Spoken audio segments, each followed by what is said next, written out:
Hi, welcome along. If we haven't met yet, my name is Fiona and I'm a personal coach. This little series of videos is really all about what coaching is it worth it? How do you go about finding a coach? So today we're talking about how to shop for a coach. And there's quite a lot that goes into this. And I think the first message I would give you is if you're considering working with a coach, congratulations, because there can be a lot of stigma around feeling the need or want to get extra help in life, especially if it's about life, because we feel like we should be able to do it for ourselves. We should be able to figure this stuff out. But if you have decided that you want help, you want support, you're ready to level up, kind of every time I say that, I think of video game. But yeah, if you're ready to level up, ding, ding, ding, ding, ding, then you might want to work with a coach. So congratulations for accepting that, for admitting that to yourself, and then for going to the place where you're going to actually have a conversation with somebody to initiate getting that help and support. So firstly, congratulations. Secondly, I would suggest that you think about looking for a coach in the same way as you would shopping for shoes.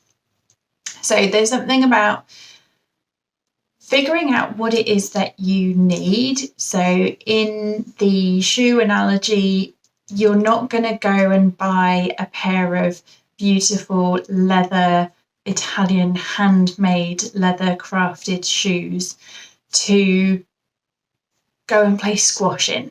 So it's the same thing with coaching. You need to figure out what is the thing that you actually want to do, what you want to achieve, and then look for a coach who can help you with that.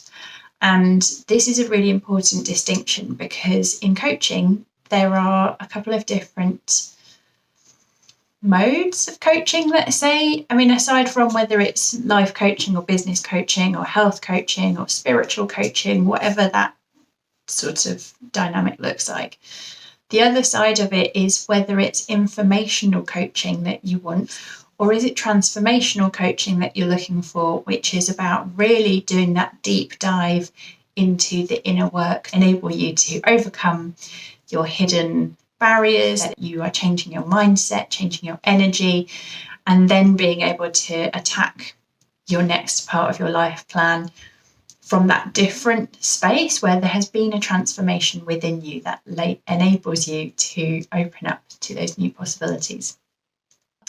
My research indicates that in most cases, people who have a coach have taken a recommendation from somebody. So that's where I would always suggest that you start is, do you know friends, family, colleagues who are currently or have recently worked with a coach and have achieved the type of change that you want to achieve in your life? Amazing. If so, great. Take those recommendations on board and have some initial conversations with those coaches. If you don't know anybody who has worked with a coach, extra congratulations for getting to this point, because it can feel extra vulnerable if you're from a background or a group of friends and family where it's not normal practice to ask for help in that way. So congratulations again.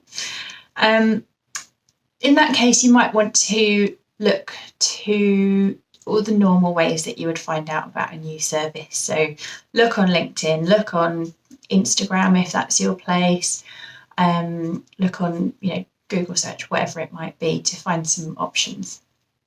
If you're going down that route, here are some things to again think about. Number one is that cycle of marketing, let's face it. So do you know this person? Do you like them? Do you trust them? Do you want to spend money with them? That's really, really important. If you see somebody and it's maybe a first interaction that you've had with them, you don't know anything about them, don't buy before you've had a conversation. Don't buy before you've tried out what it is that they're offering. I would also really recommend that you look for somebody that scares you a little bit, and that seems like an unusual message to be giving, but I genuinely really recommend it, because particularly if you're looking for the transformational type of coaching, that process is uncomfortable, but you have to remember that you're trying to get out of your comfort zone. This is why you want to work with a coach. If you were happy to just stay exactly as you are, you wouldn't be looking for a coach. So you need somebody who you believe is going to be able to push you in the right ways to do that work, because getting out of your comfort zone is uncomfortable. So you need this person to scare you a little bit, but also you need to trust and believe that they have the power, the know-how, the confidence, the certainty to hold that space for you, to see you exactly for who you are, and to not be afraid of your emotions or what it is that you're trying to achieve, because they are here for you. That's their point in this whole process. So if you feel that they have some uncertainty, probably it's not a good fit and you shouldn't work with them. So all of that being said, what are the warning signs? Because particularly if you're working with somebody that you don't know all that well, you are going to need to look out for some warning signs to know if it's a good fit or not. Number one, I would say, if somebody's offering you a plan, like lots of I offer a plan, absolutely, but it's a tailored plan. So if someone's offering you we do this in week 1, this in week 2, this in week 3, this in week 4, blah, blah, blah, all the way to the end of a program, and there's no space for you, don't work with that person. Because if somebody doesn't have the confidence and certainty in their own practice to make space for you, to make this tailor-made for you, I would suggest that you probably don't even need a coach. You would need to do a training program. Right? There are loads of courses and programs and trainings that you can offer that are set up in that format, where you do a specific thing every week and at the end you have a specific outcome. So the benefit of coaching is that it can be tailored for you. It can be, maybe you show up one week, you go, oh, how are you doing? If you say, actually, I've had a really rubbish week, you don't want the coach to just go, okay, well, that's nice. Anyway, we're on week 3, so we'll be tackling these things. No, you want someone who's going to slow down, ask you what's happening, find out what's going on for you. And if needs be, change the focus to address what's coming up for you in that moment, rather than just bull on with what their program is, because that's what they deliver and that's what they care about. This should be more about you than it should be about them. Number 2 is if somebody gives you that feeling that they're being salesy or being pushy. You do not need that in your life. Don't get suckered into it.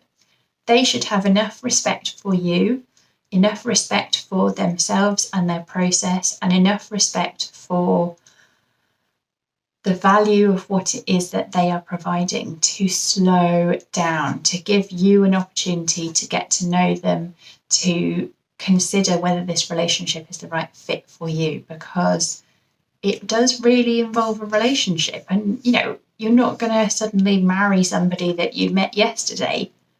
I mean, you might, but I wouldn't recommend it. And I think it's the same with coaching. It's okay to slow down, to ask them for an opportunity to experience what it is like to coach with them before you pay them what can be a substantial amount of money. And number 3 is if they are too polished. And again, this might seem like a weird thing, but as I opened the video with, asking for support and getting help from a coach is a vulnerable experience. And so you want to feel like you are being met where you are, and that the person who is delivering the coaching is going to meet you there as a person to person, not here is my professional facade and I will not let you into my life experience. I will not share anything of myself because I am a coach. I would recommend that you need them to be able to be vulnerable with you, to be vulnerable first, to show you the way, and that will then give you the confidence to build on that relationship and to be able to be vulnerable too. So those are my top tips. If you are interested in working with me, I would love to hear from you. We can have a conversation about what that might look like. If you're interested, send me a message or write a comment below and I'll get back to you. Thanks very much for watching, and I'll see you in the next one. Bye.